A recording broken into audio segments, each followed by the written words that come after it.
dialed in, there's an opportunity on the screen whereby there's a chat button. If you want to ask questions throughout the presentation, put them into chat, and we'll be able to take those at the end.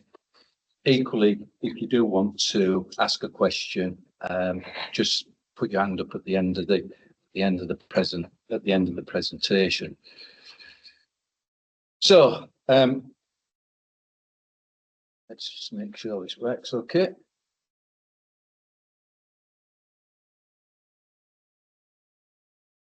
It was working this morning. I'll help you out. Why isn't the slides going to the next one? Please go. Yeah. Battery's good.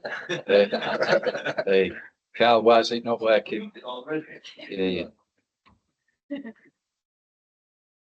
Panic. I've gone through this twice this morning as well. Sod's law, isn't it?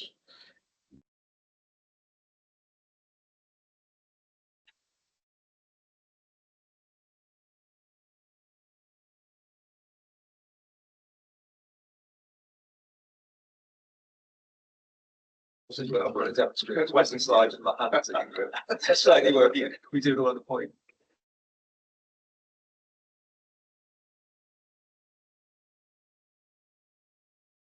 Oh, it works. I'm praying it works. I don't. Right. So that one. What could go wrong? What could go wrong?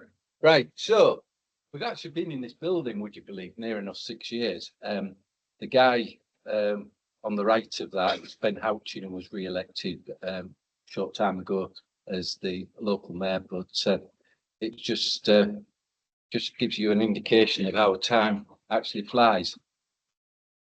In the last year or so, there are new additions: Nick, Dusha, Alex, and Carly. The three attractive women there are all part of the corporate team. I won't say anything about Nick. That'll be anything derogatory, but they're all part of the team. Some of you may already have spoken to them over the last few months. So what we're going to be talking about today, introduction that I'll only spend 5 to 10 minutes about, potential taxation changes to be announced in the budget in October 24. Well, if I was a crystal ball gazer, I'd be extremely rich, but I'll highlight 1 or 2 things that has been talked about in the press. Talk to you about future webinars that we've got planned. And then the Bank of England announcement last week. It was always intended that Gareth and some of you may already have been to presentations that we've done in the past where Gareth has spoken, but we did it deliberately this week on the basis that there was a base rate announcement obviously last week. I think when I spoke to Gareth, it was about 3-4 months ago that we planned this date in. So whilst August is not the best of months, and I accept that a lot of people, I'm away on holiday, looking after grandkids and all the other sort of stuff that goes with it, that's okay. We've also made sure that this presentation and the slides will be available and will be on our website at the end. And then at the end, if you have got any questions, we'll try and answer them. Don't be shy. If not, there will be lunch at the end. So we now know that there's a budget being announced by the new Chancellor, Rachel Reeves, for October 24. Lots of speculation. I've been told by all my colleagues, hey, don't be going off on a tangent, Graham, because we can't give any advice. So we do not know what is likely to be announced other than how it's been speculated in the press. Are we telling people that they should be doing anything at this moment in time? Not really, because again, it's all speculation. So you're going to see lots and lots in the popular press over the next 2 months of areas that they think is going to happen. Well, we're pension specialists, so just to throw a few things that potentially have been discussed. restrictions on the amount of tax-free cash. I must have had 6 or 7 people already ringing me. Should I be taking anything of my tax-free cash at this moment? In time, because they might withdraw it. Well, we've already got a limit on the amount that you can take from your tax-free cash. So, do you really think that they would come along and do a knee-jerk reaction to any of that? I'll leave you to think that one through. Flat rate tax relief on pension contributions probably doesn't affect the majority of people, in this room. The numbers, when you've done this, it's come up so many times in the last 30 years while I've been involved in pensions. It's untrue, and they've done nothing on that. They may well do. Reduction in the annual allowance, again, that only affects people who've got or working. Is 60,000 too much? But it went up to 60,000 under the Conservatives 2 or 3 years or so ago. But who knows on that one? Reintroduction in the lifetime allowance and the test at age 75. Good luck on that one. When it was abolished 2 years ago for some of the issues that were going on in the NHS, it came as a complete surprise to all of us in the pension arena that we thought that the lifetime allowance test would maybe the amount would increase. We didn't expect it to be abolished. When I say abolished, it has absolutely been abolished and torn up. So to bring that back at a stroke is unlikely to happen. The Labour Party have said that they are not considering that, but politicians being politicians. But as it stands at present, anyone approaching age 75, they do not have a lifetime allowance charge. All pensions to be taxed the same regardless of death. We've got, again, anomalies that if you die before age 75, it is treated differently with your remaining pension fund as opposed to 75. Is that fair? I'm not judging that. I'm just saying that there's 2 different amounts there. And the final bit that seems to be getting more and more press is that pension funds paid on death should be subject to inheritance tax. Big one, it might not affect everybody, is capital gains tax. We've seen the annual allowance reduced from 12,000 2 years ago under the Conservative government now to 3,000. Personally, it's easier to scrap something when it's not a particular large amount. And as I say, it has been reduced to 3,000. Current rates could increase. Speculation that it'd be aligned to income tax rates. So if you're a 40% taxpayer and you've got some investment, you could find that that's an easy target for that. But even scrap capital gains tax allowances. So there's lots of talk in terms of capital gains tax. Inheritance tax, well, previous government consideration was given to increasing the band. That never happened. So what could happen to that? Could it stay the same? Could the current rate of 40 actually go up to a higher figure? 45% has been muted. Trusts. All trusts now got to be registered with the HMRC. And again, I would pose the question why. It isn't a tax situation at present, but I think it's a gauge so that the HMRC knows where trusts are and the current environment. Retrospective legislation, people have asked me that question. Well, it'd be absolute minefield. The financial services sector currently can't cope with different changes anyway. And to bring in respective legislation, I just think is a no-no. But who am I to say? Well, so we're not making any predictions or advising anyone in this room that you should be doing anything in the short term. It's a total wait and see game. What is planned in the future? And again, since I put these slides together, we've obviously, Gareth's going to talk to you about what the Bank of England have done. As a global economy, if that's the right sort of word, there are various things going on in the rest of the world. We've seen some market volatility, over the weekend for weak numbers that were coming out of the US, and there was a little bit of a sell-off. August is always a quiet sort of month. We are talking to all of our fund managers. We believe that every client should have a diversified investment sort of strategy. So what's going to be planned for the remainder of the year is webinars with different fund managers talking about what they consider to be the economic environment that they're actually dealing with.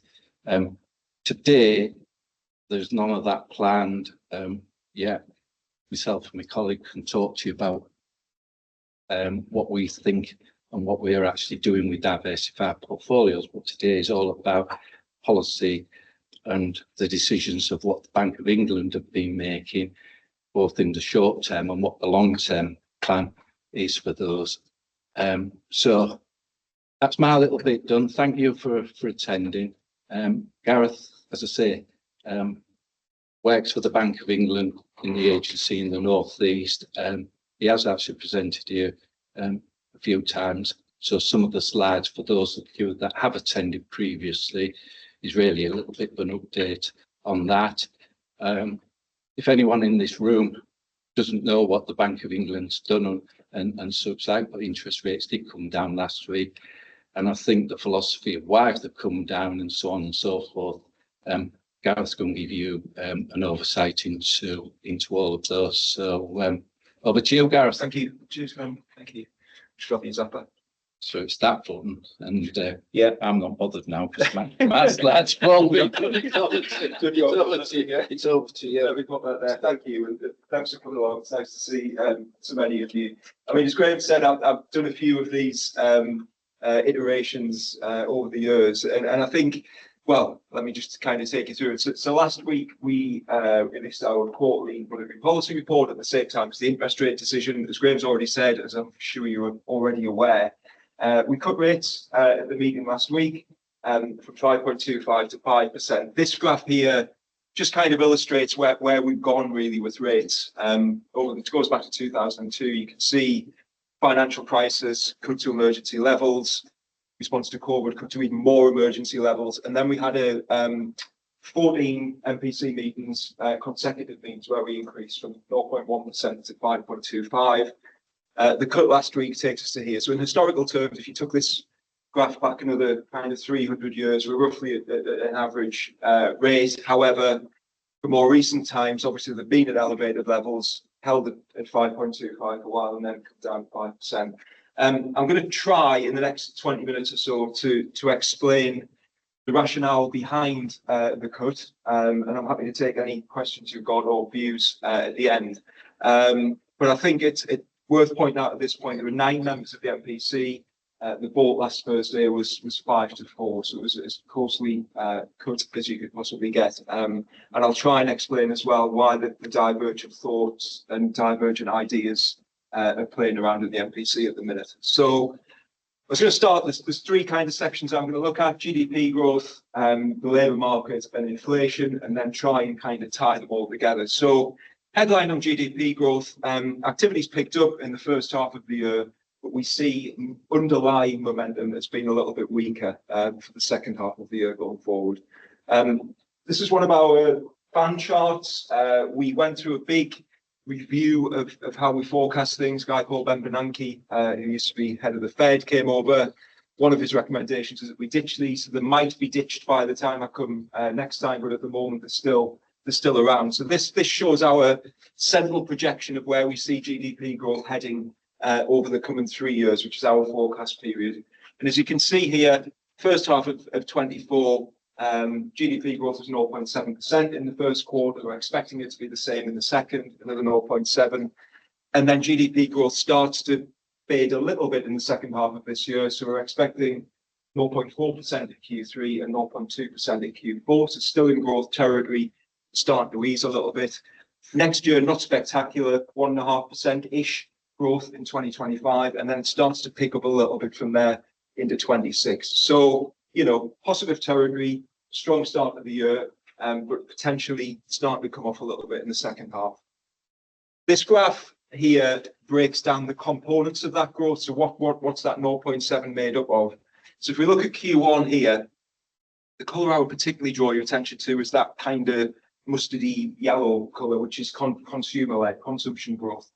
And as you can see, if we take this graph further back here, consumption has been a drag on GDP growth. We've had, cost of living crisis, which has kind of hit consumer spending. However, since the latter part of 22, we've started to see real incomes increase. So wage increases above inflation, and that's started to filter through into consumption. And I'll talk a little bit more about that in a coming graph. So consumption adds in Q1, Q2, and actually does a lot of the heavy lifting in Q3, which is a positive story, I guess, for the economy. It's how long is that maintained, and how long are those real incomes going to grow? And I'll talk about that going forward. So as you can see, strong start, still in growth territory, but starts to come off a little bit in the second half of the year. This kind of busy looking graph here, or busy looking graphs, kind of summarize what I was saying in the previous slide about consumer spending. So the graph on the left shows that growth in real incomes, which is, as I said, the difference between wage increases and inflation. Inflation is currently at 2%. Wage increases are currently running at about 5.5%, there or thereabouts. So the gap there is real income growth. And as you can see here, started to pick up significantly over the course of last year. We've got real income growth of over 3% at the moment, which in historical terms, if we went back a decent way, is pretty high real income growth. Now, how that's playing out in the economy is shown on the graph on the right. So, well, two things happening. Firstly, savings ratios picked up, so real income's growing. People have saved more of that. We got to a point back end of last year, beginning of this, when the savings ratio was as high as it has been for well over a decade, if you take away the COVID bit in the middle. So that's starting to go. But what we're also seeing here, which is the green line, is a pickup in major purchases. So the consumer story that I was talking about here, a lot of this growth in consumer spending has been around big purchases, foreign holidays, white goods, larger purchases, rather than necessarily the day-to-day extra cup of coffee, extra pint at the pub, that sort of level of consumer spending. It's more big ticket that's kind of driven it. As you can see here, we're pointing now in an upward trajectory on that, and we expect that to continue as we go through the year. This is a business investment story. So again, sorry, I'm flicking back a little bit. So business investment here in orange in the GDP growth figures. So business investment in the UK has been weak for a number of years now. And us increasing interest rates to the level that we have also weighs on business investment, because obviously it costs more to borrow, cost of capital goes up. So what we see here is businesses using different forms of finance to invest. So overall, we think that our rate increases pull down on business investment by about 8% as a total. However, for those businesses that use external finance, so solely external finance or a mix of external and internal, the effect of those rate increases has been more significant on investment. So it's pulled down more significantly for those firms, as you might expect, because the cost of borrowing has gone up and it's more expensive to invest. However, if we look at the graph on the right, the question that's asked here is what effect of interest rate increases had on your business investment decisions? And around about 3/4 of firms say no effect. So these are firms that either don't borrow or weren't going to invest anyway. So it hasn't all decisions. So overweight effective rate increases on firms that borrow. However, the vast majority of firms tell us that increase in interest rates hasn't affected investment decisions at all. This graph we always show, and I'll touch a little bit on what Graham said, and I can try and answer questions on it at the end.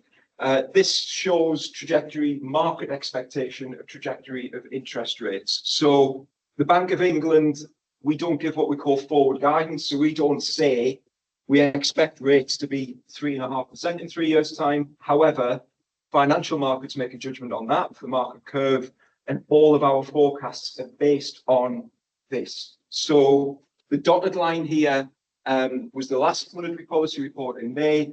The solid line with the light blue in the UK is the August report. So market expectations have come down a little bit on interest rates. They expect us to finish at 3.5 in 3 years' time. 3 months ago, it was about 3.6. So it's not a great deal of difference.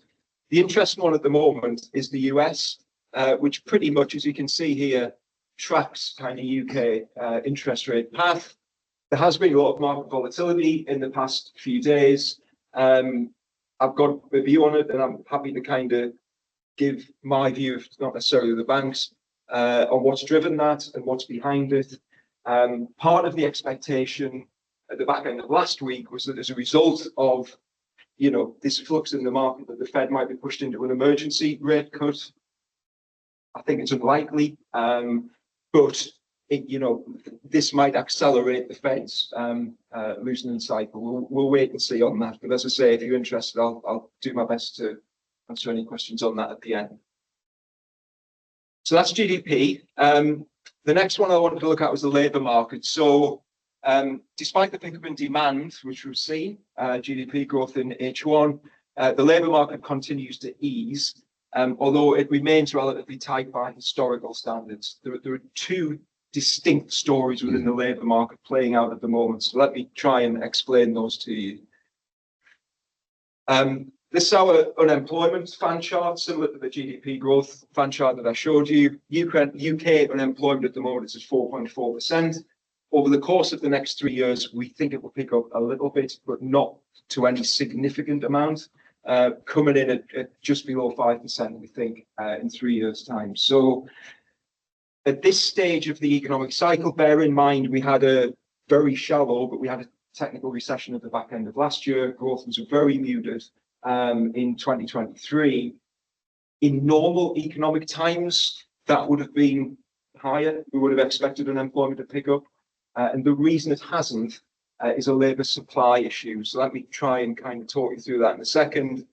This, you'll have to have the world's best eyesight. It's like one of those eyesight tests when you go to the opticians and you're trying to squint and read the bottom line, or in my case, the second line, because my eyesight's even worse. But let me try and talk you through it. This is the northeast picture.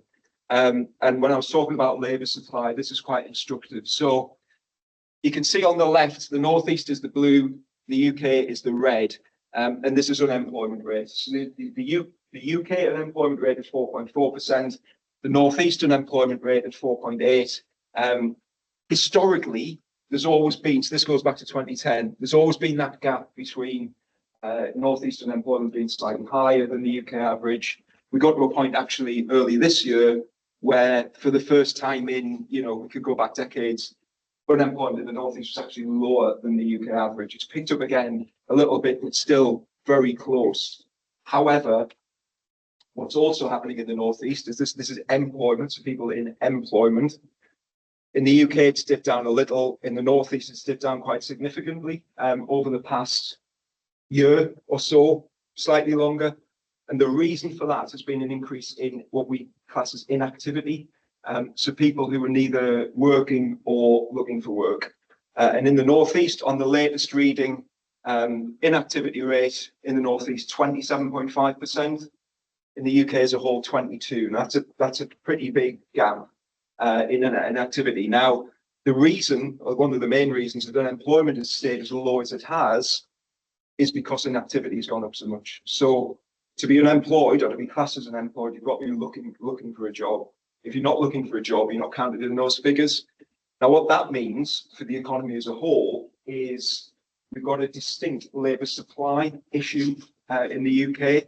And I'll talk about what that does for wages in a second. But what it means is ultimately any growth in demand in the economy becomes inflationary because you don't have the capacity to deliver that demand. You haven't got the labour to deliver any increase in demand. And what that does is push wages up. So the other point that's really worth making on the inactivity numbers is this sets us apart from other major economies. So what happened in other major economies during the pandemic, as you might expect, inactivity picked up significantly. Caring responsibilities, direct health effects of the pandemic, people having to work having to take time away from work because of the effects of the pandemic. In all of the other major economies, that dropped again. Effects of the pandemic in the rearview mirror, inactivity levels dropped. However, in the UK, they've actually picked up and they've remained doggedly high since the pandemic. So that sets us apart with those other major economies. Various reasons for it, health being the number one, physical and mental, hangover of the effect of the pandemic, but also significantly NHS waiting lists being the length that they are, have meant that some of these inactive people that would have been made well enough to go back to work haven't been able to go back to work because of those waiting lists. So we're an outlier in that respect. Now, what that means for pay, again, what I was talking about, demand muted last year, you would expect to see an employment pickup and pay increases start to come down because of that labour supply story that they haven't. However, we are starting to see pay increases come off. So this is kind of forward looking. Average pay increases at the moment, 5.6, 5.7. We expect them to come off to closer to 5% towards the end of the year, which is good news from an inflation point of view for us. This is very complicated looking graph. Basically, it's telling you the same thing. These are different measures of pay growth. And as you can see, peaked during the pandemic when labour supply was very short, kind of moderated, and is starting to tick down now around about 5% by the end of the year. Which again, we've got 2% inflation target, wage increases of 5%, brilliant in terms of driving consumer spending, makes it a little bit more difficult for us to get back down to 2% while wages are as elevated as they are. And then the final bit on labour supply, on the labour market, I'll show a similar graph for inflation, but this is talking about what's driving that wage growth. Why have wages been as kind of elevated as they have? The main driver for wage negotiations and wage growth is inflation expectations. So if employees are expecting inflation to be 6% in a year's time, they'll tend to base their wage negotiation on that for obvious reasons. When inflation starts to come down, that starts to have less of an effect on wage increases. So it's almost a self-fulfilling prophecy. As inflation expectations come down, wage negotiation starts to come down, and we start to see that temper a little bit. The other one worth pointing at on this graph is the orange, which is productivity. Again, you can see with your own eyes, productivity growth in the UK has been, I'll use the word abysmal, it's been not brilliant for a long, long time. So if you had a situation where all of that was orange, all of the wage negotiation and all of the wage increases was driven by productivity, no problem at all because it pays for itself. If productivity goes up by 10%, wages go up by 10%, none of that's inflationary because it's paid for itself. However, when wages are going up by 8% here, and only 1.5% of that's coming from productivity, the rest of that is either coming from margin or price. So firms are either wearing that and margin's being eroded, or they're having to increase price to pay for that wage increase, which obviously has driven inflation in itself. Again, I can take any questions on that at the end. And then the final one, before I kind of shut up and let you grill me, is inflation itself. So we've had inflation at 2% for the past two readings. Our target's 2%. So May and June, it came in at exactly 2%. We expect it to increase actually in the second half of the year. So I'm ready for the question of, well, if it's going to go up, why did you cut rates? And I've prepared for that one. So by around 2.75% as energy base effects drop out, and I'll explain what that looks like in the slides that are coming up. Final fan chart, I'm just saying we're going to get rid of them. We're having as many as we can possibly get. Inflation fan chart here, as I say, 2% at the moment, picks up a little bit towards the back end of this year to about 2.7, 2.8, and then stays slightly above target, we think, until the beginning of 2026, when we dip a little bit below target. And bear in mind, this is based on the graph that I showed you on market expectation of interest rates. This is based on an expectation that by this point, rates will be down to about 3.5%. Okay, so a bit above and then a bit below over that time period. Apologies again, this is a slightly more condensed version of a similar one that I showed you on wages, but this is why inflation picks up from 2% at the moment. This shows composition of inflation. So at its peak, around about here, 11%, about half of that was energy. In itself, So the inflation basket made up of 100%. Energy in itself only makes up about 4% of that inflation basket. However, at its peak, it was adding about 6% solely to CPI. Now, what's happened since then, since the kind of energy spike here, energy prices have come off significantly. Obviously, inflation is a comparison of previous year to this year. And what that's meant for the past year is energy in the orange is actually pulled on inflation. So household energy prices, for example, in June of this year were 27% less than they were last year. Now, that has a significant drag effect on inflation. However, those price decreases don't continue. We think the next Ofgem price cap will be slightly higher, which means that the orange pull starts to filter out over the course of this year. And what we're left with is almost solely services inflation, which again is the yellowy colour here. So we go from 2% when we've got energy pulling on it, that comes off, and we're left with services inflation, which gives CPI of about 2.7%. Now, if I take it back one, once that energy base effect filters out completely, we think that inflation will normalise pretty much close to target. Now, what's driving services inflation? The easy answer is wages. For services businesses, more of their costs are made up of pay than other businesses. And because wages have been elevated, that's driven services inflation. And it's remained pretty much where it is at the moment now for a couple of years. It's been quite sticky. And that's the bit that monetary policy tries to shift. It's my final one. It is my final one. And what this shows here is exactly that story. So core goods inflation, which peaked during the pandemic, everyone was at home buying stuff rather than spending on services because they couldn't go anywhere. Global supply chains melt down. That drove core goods inflation, to a peak of about 8% during the pandemic. That's come off, and actually core goods inflation at the moment is negligible. It's next to zero, and we expect it to stay there over the course of this year. Services inflation, which again, like I say, is closely linked to labour market wages. This is a historic high, pretty much, and it's stayed there or thereabouts. It's starting to come off a little bit, but not an awful lot. So one of the reasons that we have left rates as elevated as we have is until we start to see this start to come down. And we are starting to see signs of that. However, it's still high and uncomfortably high for us. Take a breather now, and you can ask me lots of difficult questions. So hopefully that gives you an idea as to where we see things at the moment and where we see things heading. And hopefully it gives a bit of context as to when it came to the rate decision, why it was very finely balanced. Some members of the MPC are not convinced yet that this is moving enough in the right direction that it needs to be because of the wages. Other MPC members have looked at this and thought it's pointing in the right direction. We're moving in the right direction. We're starting to see wages come off a little bit, wage increases come off a little bit. And as a result, we think now is the right time to cut. I'll stop answering my own questions and I'll ask you anything you've got. So, Gareth, how concerned are the Bank of England with public sector pay? First question we got asked in.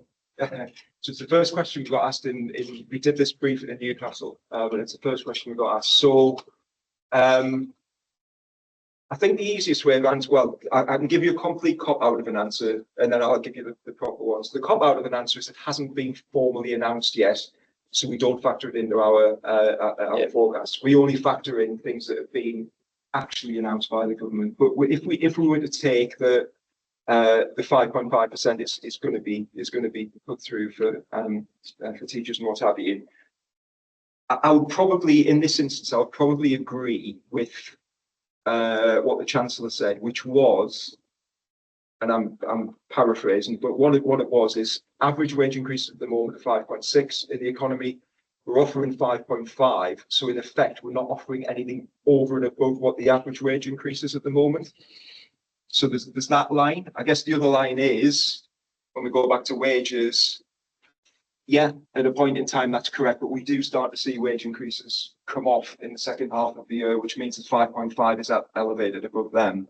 I think there's some catch up within public sector pay, obviously, in previous years, and what we're interested in, and we've spoken to a number of contacts about this, is for those contacts that are in not directly in the public sector space, but contacts like housing associations, for example, how much of that is going to drive your next pay round?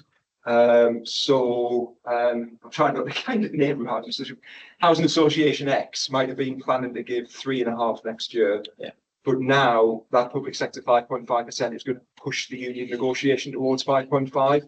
That's what we call secondary effects. If those secondary effects are magnified and pushed out across the economy, then it will have an inflationary effect. Don't know yet, is the honest answer. I mean, I guess the other headline grab is the junior doctors, 22%, but as a whole, that cohort within the economy isn't enough to tip the dial on wage increases in the whole economy. So it's, yeah, we'll wait and see how it plays out in a sec. But the 5.5 in itself won't be any more inflationary than what we've got at the moment. If it fans out, then there is an inflationary effect on that.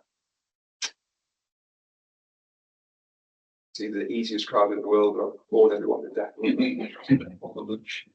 It seems to me that private sector pay is being driven as a bit elements of the interest rate at the moment. Do you not think the high interest rates are driving those pay amounts? Yeah, so again, it's a question we get asked fairly regularly, and I suppose if you wanted to kind of simplify it, it's, you know, my employees are mortgage holders, mortgage costs have gone up, you know, borrowing costs have gone up, but they need more money to kind of to compensate for that. I guess what we would kind of push back on that side, our job is to return inflation to 2%, basically. And again, I'm oversimplifying this, but the way that we do that is to push down on demand effectively. Now, I'm not going to, you know, give us credit for a soft landing as such. However, demand did come down last year fairly significantly, and in ordinary times, unemployment would have picked up a bit and wages would have come down with it. For the reasons I've already stated on the inactivity story, that's kind of skewed everything off a little bit, and has meant that, you know, because labour supply has been so contracted, that wages have been higher than we would have expected as a result. So, you know, the ordinary mechanism of monetary policy would have worked a bit quicker, we think, had that inactivity story not been there. But I guess the question of, you know, are interest rate increases themselves inflationary? I guess the alternative would be, and we've got a graph which I don't have kind of the hand, but there is a graph actually in the monetary policy report of what happens to this if we don't move interest rates. So if interest rates are 5% at the moment, this is based on them being 3.5 in 3 years' time. If interest rates stay at 5%, what happens here? Inflation moves lower, but unemployment picks up quite significantly as well, because that demand is compressed for much longer. So it's a balancing act between the two, I think it's probably fair to say. But I guess, sorry, not to be kind of overly defensive on monetary policy. There are examples in the world of high inflation environments and the government cutting interest rates at the same time. Turkey is the kind of prime example. And then what you end up with is a wildly higher than expected inflation rate. And all of a sudden you've got to reverse that and then ramp interest rates up at the same time. So yeah, that's obviously not a situation you want to be in as well.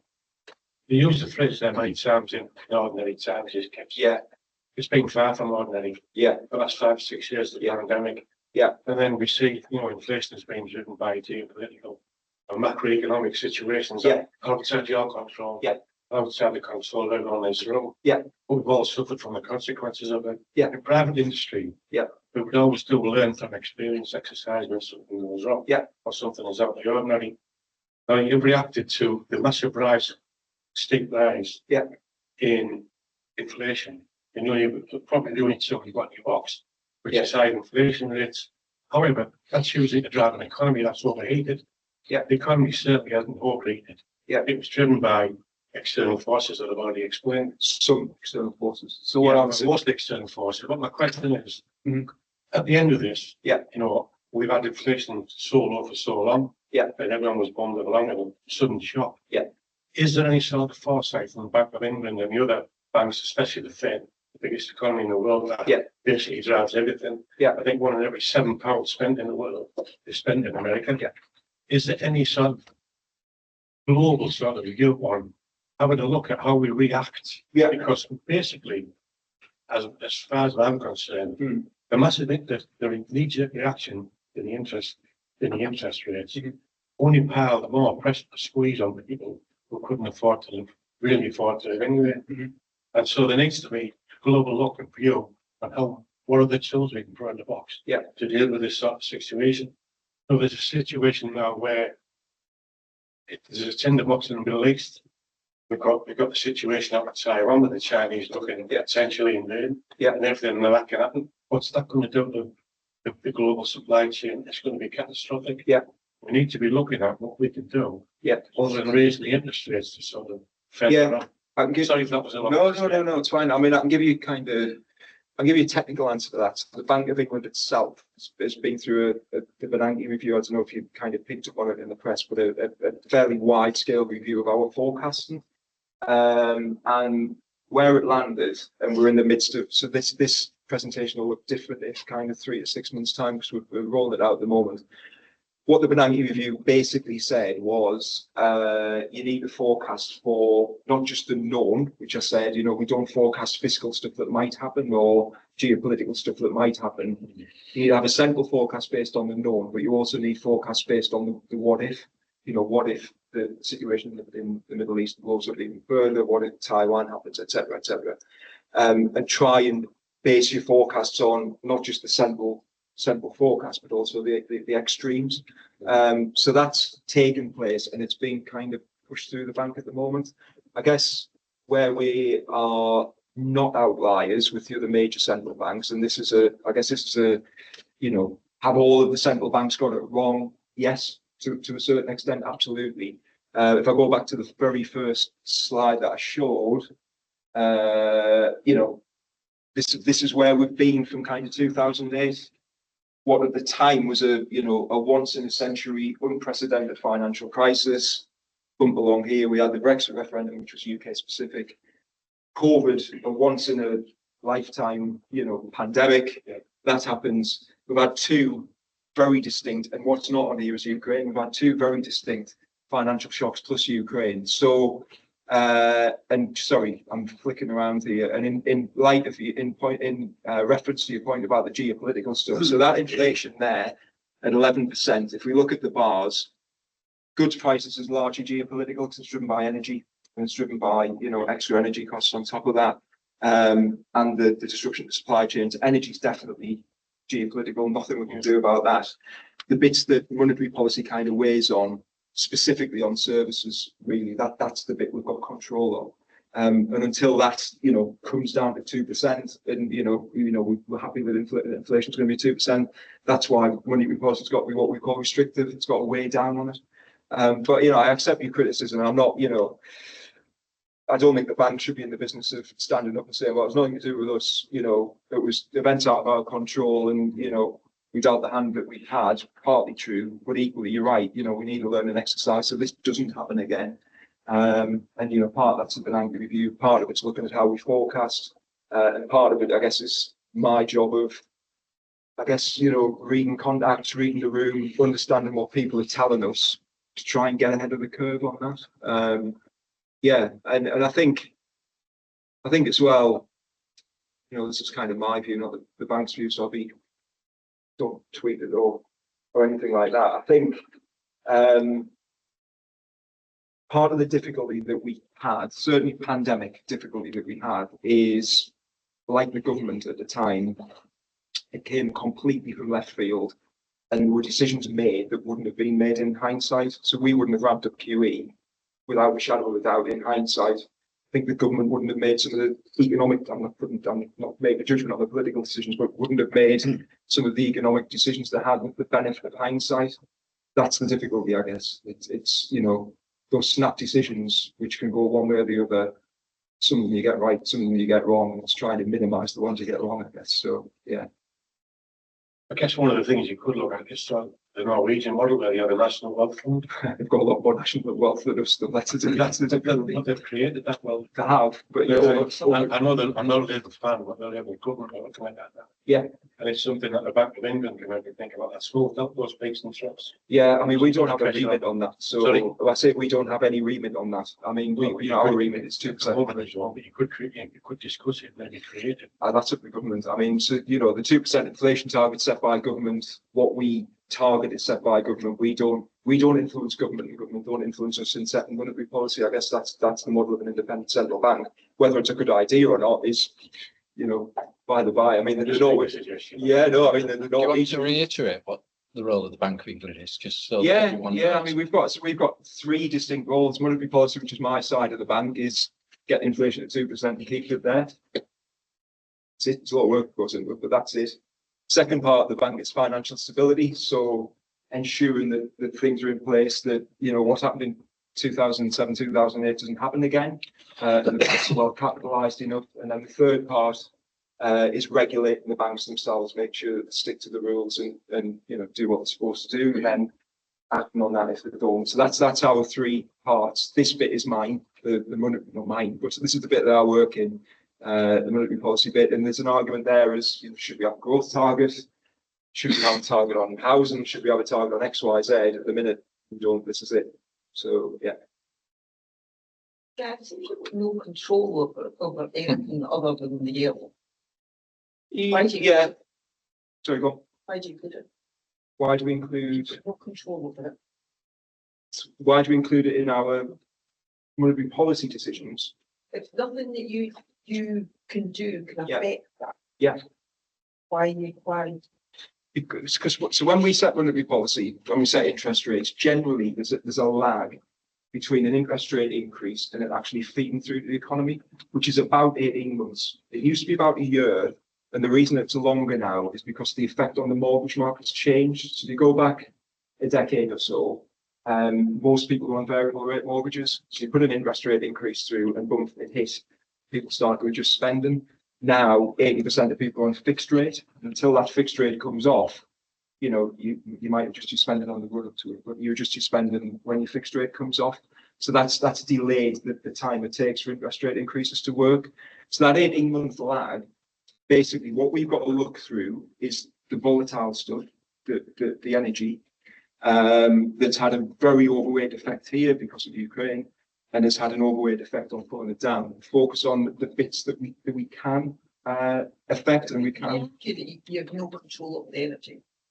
I mean, nothing yeah. you did, nothing you Nope. you had no control. So therefore, why is that? I'm sorry.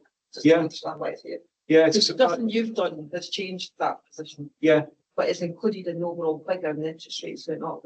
It's included in the inflation figure because we don't set the inflation, it's the ONS that give us the inflation figures. The ONS measure inflation and then we react to that. Now, again, if you see up here, the bits in brackets are what make that up. Services are half of the inflation basket with service-led economy in the UK. And for all the services here, are adding 2.5% of inflation. It's half of the basket. So that's a fairly significant bit that we do have effect on. The energy bit, you're right, nothing we can do about it, but it's also 4% of the basket. So when we're factoring in our and goods inflation, we do have an effect on as well. Goods prices are generally in the way of thinking consumer, but we do have an effect on consumer demand. So effectively, we have a lot of effect on services, quite a bit of effect on goods, because there's also a secondary energy bit. Energy, definitely not. Fuel, no. Food, less so, because it's energy linked. So we do have an effect, direct effect on, 50 plus 33, 80% of the basket. The bit that we don't have an effect on is the geopolitical bit. You're right. It's, we wouldn't profess to, You're unfortunately. getting judged on something that you're getting judged on 2%. Yeah. That's not a bad thing. And actually, nothing you do is going to affect that. There's nothing you could have done. Nothing we could have done about the orange bit. Bit we could have done about this. A lot we could have done about But this. that was a lot of that was a no corner, wasn't it? Yeah. So I guess you could look at it two ways. You either see it through, but inflation goes a lot higher as a result, because services inflation gets more elevated and goods inflation gets more elevated, and that 11% becomes 20% for argument's sake. and you ride that through, and then it drops out, and you get back to 2% without doing anything from a government policy point of view. I guess our view on that would be, for the general population, big difference between, it's a huge difference between 2% and 11%, big difference between 11% and 20%. So our job is to bring inflation down as quickly as we can. It feels a little bit like it's in our environment. Yeah. Our retirees also have savings in the bank. Yeah. And they love the interest rate. Yeah. It's fantastic. Yeah, yeah. So you've got a happy element there, but then maybe at that point in time, think inflation's high, I'm keeping my money in the bank. Yeah, I'm yeah. enjoying that 5% interest. I ain't spending because I love that. Yeah. And you've hurt the workers. Yeah. Who's got on inflation, they've got mortgages, and you're hurting all demand, and it feels a little bit of an inequality. Yeah, and I mean this, you know, in the sense I'm going to say it, when it comes to our 2% target, that's the launch target, that's what we aim at. So we don't necessarily have a target that says, yes, but you don't disadvantage that group, and you do advantage that group in order to get to the 2%. One of our, I guess, our overriding kind of principle is we set monetary and financial policy for the good of the population in the United Kingdom. However, within that, there's an offset between savers, which you've said, benefiting from it, and people who are more disproportionately offset by cost of living crisis. That's more a government thing. It's government policy, really, the fiscal policy that should be targeted towards the people that have been more disproportionately affected.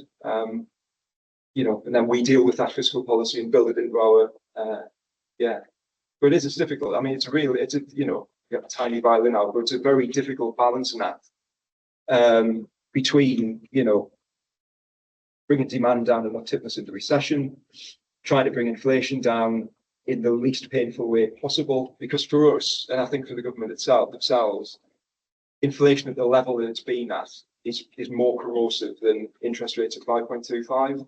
That's the view, and that's definitely a government view as well.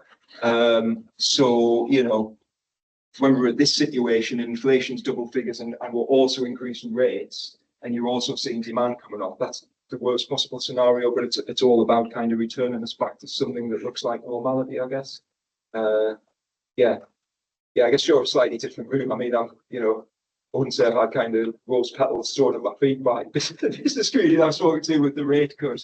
But obviously, you know, most people in this room are, you know, you say We're concerned about the savings rate coming off. So that's probably something that on behalf of the room, like, what do we see about savings rates then, and what's the future for cash deposits and things like that? Yeah, again, it's a difficult one. For all that we regulate the banks,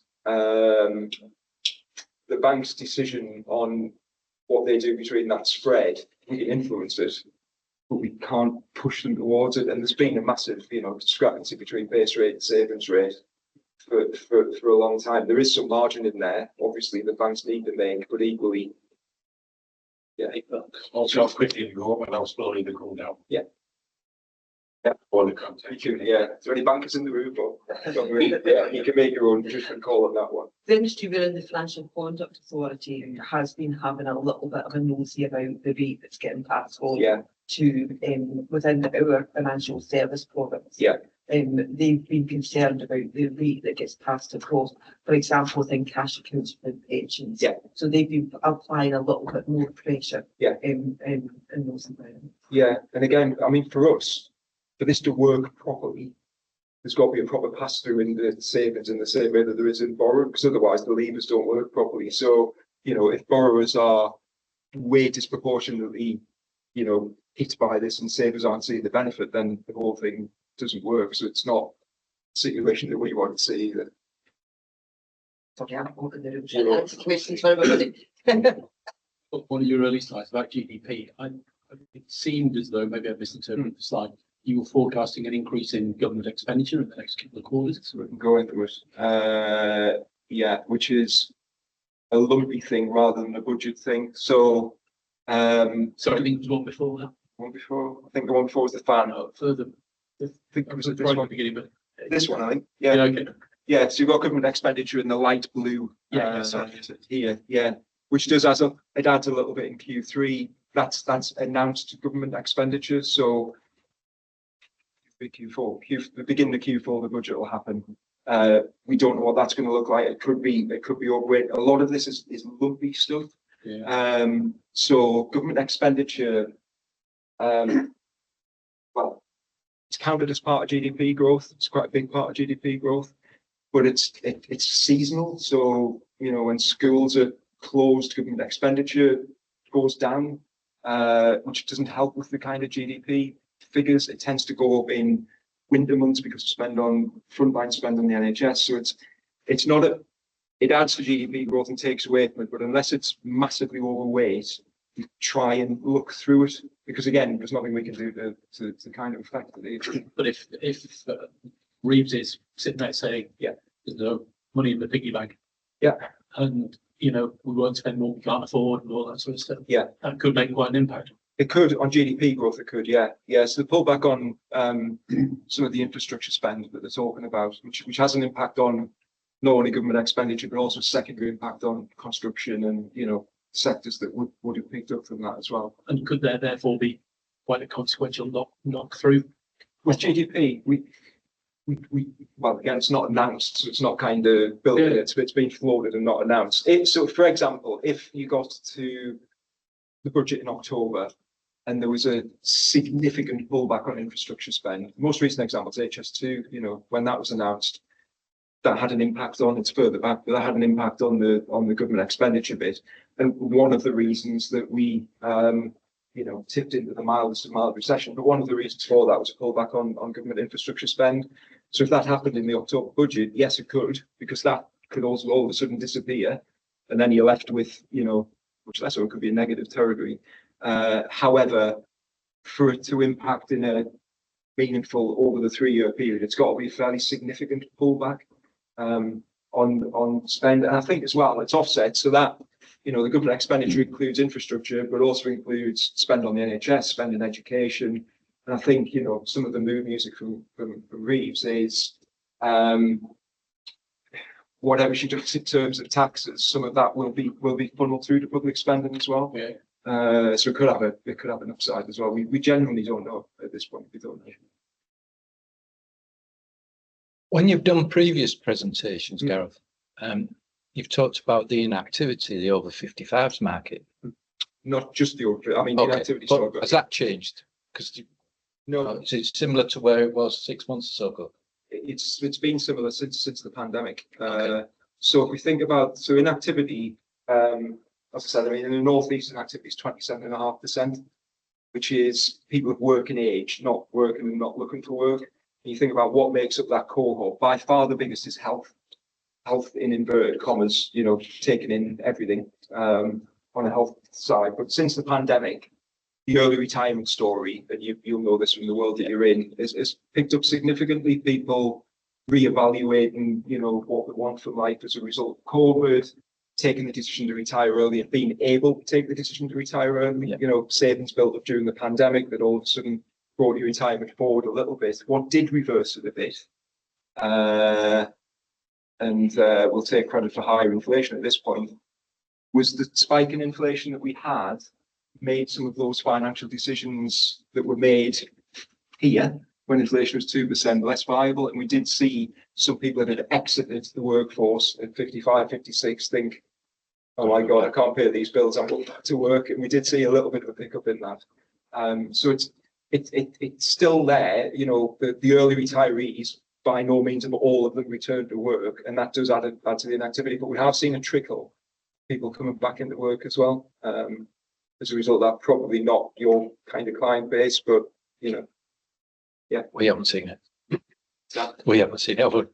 No. Because if they're holding cash, yeah, they're getting the Brucey bonus that way. So, exactly. Yeah. And have you seen any impact in terms of when you're saying about people buying one-off purchases? Yeah. Is it as detailed to see what the numbers are coming from? Is it retirees or is it right across the board? Okay, well, I'll give you a real life example. It's not broken down like that. So, or we don't say anything that granular. But I mean, so I was speaking to, well, you can work out who it is because it's fairly obvious. I was speaking to one of the biggest travel agents in the UK, based in the northeast, in recent days, and they've seen a huge pickup in demand in the last 18 months, and it's almost solely being driven by cruise holidays, expensive top end holidays that lend themselves more to kind of the older segment of their kind of customer base.